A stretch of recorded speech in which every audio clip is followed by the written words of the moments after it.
draft the sheep. We run them through here to these gates. Sheep have colours on their heads, yes? Yep. Any sheep with a pink head goes there. Any sheep with a blue head, there. Any sheep without a head, any sheep without a colour on its head, goes straight ahead. We call them blonde. So we go blue, blonde, blue, blue, blonde, blue, blue, blue, pink, blue, blonde. Cool. You are going to be looking at the ears when you do this, not colours. Colours mean nothing. We're looking at the ears. So if you look closely at the ears on some of these sheep, they have been notched. Okay? A piece of the ear has been cut. Okay? This is very important. We need to know who owns the sheep. Okay? So if we're using a tag, the tag will have the farm's initials, its farm number impregnated or printed on the tag.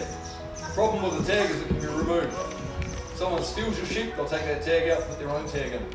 So farms like Manukau use no tags, only notch. So the station mark for Manukau station was the letter T, clipped out of the ear. Every farm within 100 kilometres will have a different letter of the alphabet. Okay? And that's the standard right throughout New Zealand. That's how that works. So that's station mark for Manukau, letter T. Now, the marks could be in this ear, or they could be in this ear, and I'll tell you why in a second. If we have a notch here, the lamb was born 2017, and it belongs to Manukau station. The lamb's born in 2019, got their 18, I should say, got their notch there, with Manukau. 2019, this year, lambs will mark at that point with Manukau station. Next year, they'll get a double clip here with Manukau station. 2021, just that. Every sheep that walks through that, 5 years old. Because every 5 years, the notch returns to there. Kasian juga ya. Does that make sense? Will they feel hurt if you cut their? If you cut. Yeah. Okay, the notches are put on when we do a job called docking. Okay, docking is earmarks, vaccination, okay, Yep. tail removal, and castration. Okay, of the boys. Okay, all those jobs are done in one operation.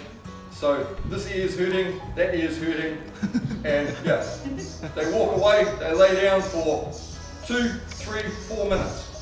They walk up, stand up, and they walk off and start eating grass again. Oh, okay. Okay? It hurts if you pierce your ear, I'm sure. I don't have pierced ears. You get a tattoo, it hurts. Yeah. Yeah. But we need to know these things. Now, last thing I need to know. Tell me who's a boy and who's a girl. Don't tell me pink is girl and blue is boy. You can't see. 99.9% of the boys have been castrated. No testicles hanging down. Okay? Any sheep that is looking at you, you can't see. When they are fully walled, doesn't matter which way they're looking, you can't see. All the animals ran down, they'll race at you head first, not back first. Yeah? So in a split second, someone on these gates has to know girl, boy, age, who it belongs to. In a split second. Because they're coming through at 700 an hour. Okay? So how do we do it? We mark girls on the left here, boys on the right. Oh, I see. Okay? Is that like a standard in Standard New Zealand? in New Zealand, yeah. Oh, I see. In Australia, they mark girls on the right ear. Do you know why we mark boys on the right ear here in New Zealand? Because boys are always right here. And in Australia, they mark girls on the right ear. This is because I'm Aussie men. I like this. Okay, shearing.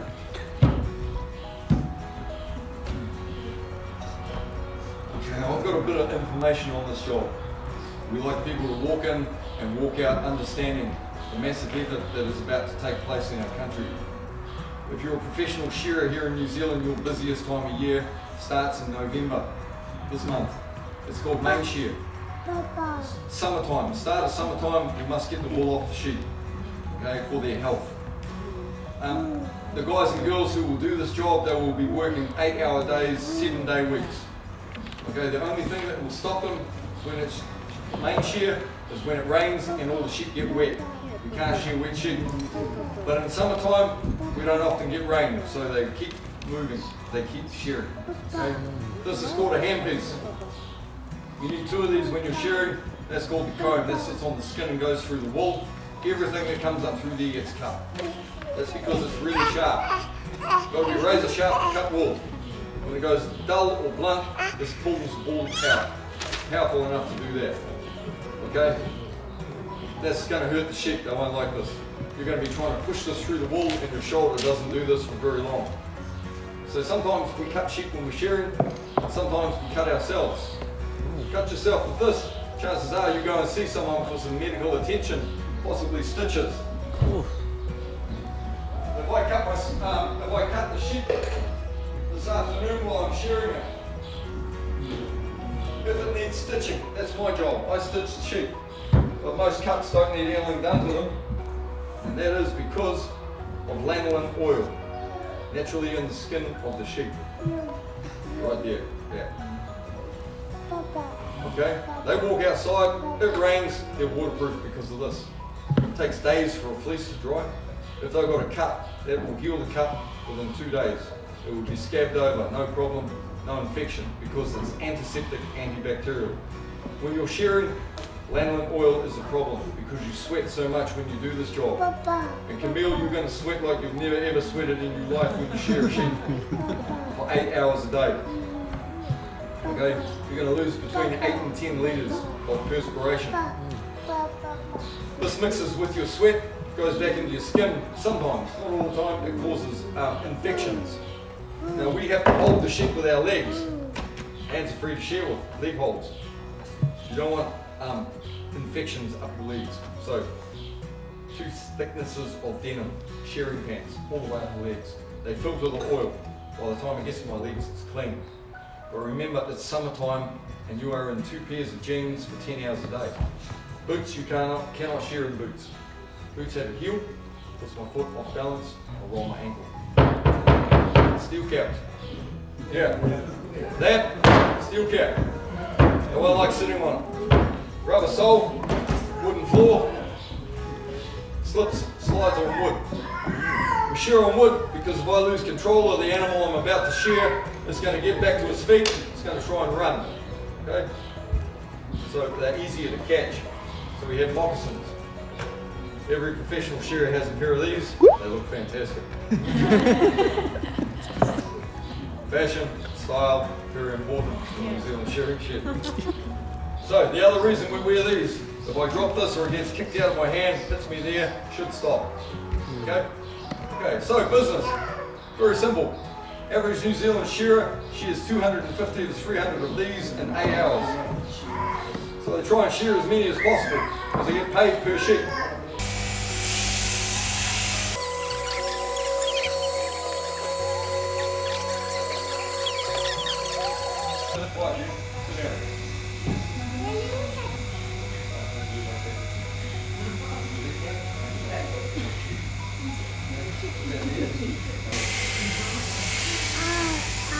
Now, all you need to remember is you do that for 8 hours a day, 7 days a week. Okay? So she has a couple of cuts. Okay?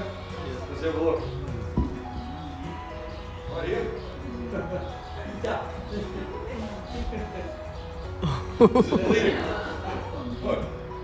There's no problem with that cut. It will be healed in 2 days. She sat here and let me do the job. What I want to do is show you why. But not this one. Put it back in. Okay. This lamb has never been handled like this before.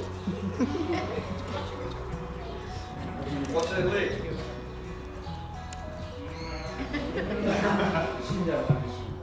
Now, I want you to think about the people who pioneered this job 100 years ago, here in New Zealand and in Australia. There's no Mr. Google. They have to use this. They have to breed dogs to muster sheep. They have to design shearing sheds to get them shorn efficiently. And when electricity arrived, they had to harness that energy because before it was done with the blades. But most importantly, they had to work out how do you hold them. In some countries, it takes 3 people to hold a sheep to shear it. One to hold it, one to shear it, one to drink beer and watch. You do that for 2 hours, then you have a break, and you do another 2 hours, then you have a break, then another 2 hours, and then another break, and then the last run home, another 2 hours. 4 2-hour periods of work. And at the end of the day, The energy output you have expended is the equivalent of running 2 marathons. Oof. You work 7 days a week. Every time you do this, you get $2.15 per sheep. And before you say to me, guys, who would do this for $2.15? Okay, let me tell you, there are shearers in New Zealand earning over $100,000 a year shearing sheep. And some of these people can't read or write. So you tell all the kids here, you don't need school. Couple of places there you don't want to cut. Big vein in there, the jugular. This one here is called the hamstring. You hamstring a sheep, the sheep is kicked back. You cut that, you're going to pay the farmer for the sheep. Do it twice, the farmer asks you to leave. So here's one of your first lessons in shearing school. You hold the skin here, you make a fist with it, you gently push, leg lock. Now, I want to see something really cool. You know Jackie Chan? Yes. Okay. Look. Kung Fu Panda? You want to see Kung Fu Sheep? Watch. Alright.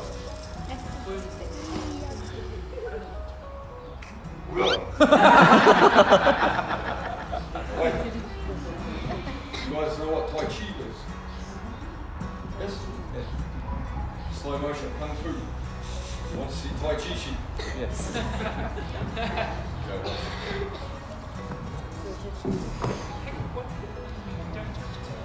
Do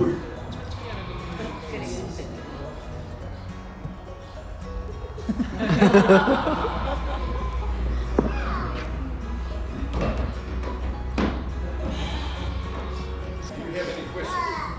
Yes, ma'am. Why does dog eat wool? This is a brilliant question. Wool is a protein. Food. Okay. Plus he also likes poo. Jadi anjingnya makan Before we do our last thing, I would bulunya like to domba tell you a juga. little bit about the wool that we've Karena just protein, shorn. katanya. 85% of the wool that we produce in New Zealand is called strong wool, of crossbred sheep like these guys. The other 15% are made up of a breed of sheep called merino. Merino wool, most people know merino wool, okay? It's very expensive. That's because it's the finest wool in the world. This wool, strong wool, we turn into housing insulation, carpet underlay, felt, knitting yarn, dog food. And don't laugh, because there is a man making cat food out of wool. Okay, this man is going to be a multi-billionaire because he's got a cheap resource to make his cat food out of. There's another guy turning this into surfboards. He has to surf it because he doesn't want to use fiberglass anymore. The big problem with this, merino wool is worth about $15 to $100 a kilo depending on how fine a quality it is. But we can't grow merinos up here because it's too wet for them. So we grow what we can. The big problem with this is it's worth about $2 to $4 a kilo. Now, by the time the shearers have been paid and everyone else in the shearing gang gets paid, there's very little money left over for the farmer. So we have some major challenges with this wool. And one of our biggest challenges is that everything we turn this into can be made synthetically. But to make the synthetic products that we all use, you need oil. I'm sure you've heard there's a bit of a problem with oil, and the true cost of that oil is not put on the product. Otherwise that would be much more expensive. Our biggest problem is global. You guys, us Kiwis, because we keep choosing to buy cheap, inferior imitation of that instead of demanding the real thing. So here's some really good reasons to choose wool consciously. Number one, this is going to last 4 times longer than the synthetic carpet, 5 times longer than synthetic housing insulation, and it's not even twice the price. This is creating employment for people and dogs, not robots who really want to work. Homos. This is environmentally friendly. These are not. Every time you wash these, we pollute, we contaminate. This does not. This is sustainable. What's more better than going, I need more of this, I grow more of those. And lastly, if you have a house, insulate with wool, it will cost more. Carpet with wool, and again, it will cost more, and so it should. This is really hard work. It might save you and your family's life because it does not burn. It becomes a fire retardant because all the oil is removed from it, so it doesn't burn. It slows fire down. It won't stop your house burning down. It slows it down so you can get out. All the other products that we use, this is how smart we are. All the other products, speed fire up, accelerate, decelerate.